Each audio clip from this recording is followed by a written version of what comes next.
Alright, quick video on starseed cutscene skip. I think I found a somewhat consistent method for doing it, although it's not 100%. It's definitely a step in the right direction, I think. So first thing I notice is that the hyper launch is based off what your frame rate is. So basically the higher your frame rate is, the higher the launch you're going to get on average. So at like 144 FPS for example, it's not uncommon to get like fully launched into orbit, which is super high.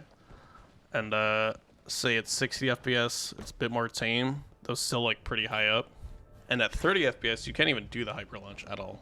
And since the starseed tower is pretty low relative to the entire world, 60 FPS is actually going to be the sweet spot for this trick. So I highly recommend just locking your FPS to that.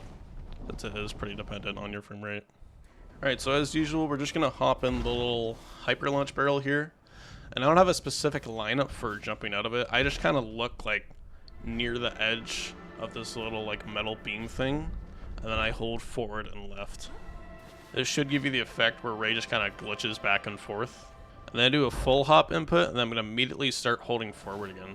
Then about a second after doing the jump input, I'm going to activate time slip.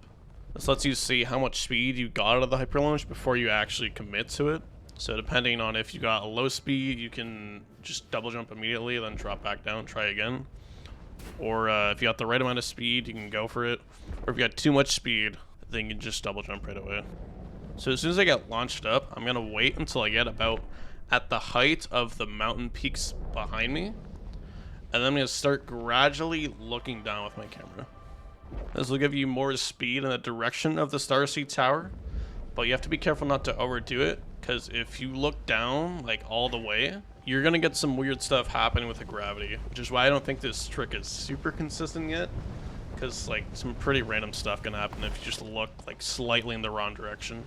But once you get pretty high up, you can start moving your camera up again just to see where you're going.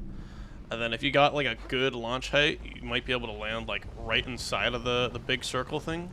Or if you got like a really high launch, you'll just want to aim for like the top of the starseed tower. And of course you can double jump to cancel your upward momentum.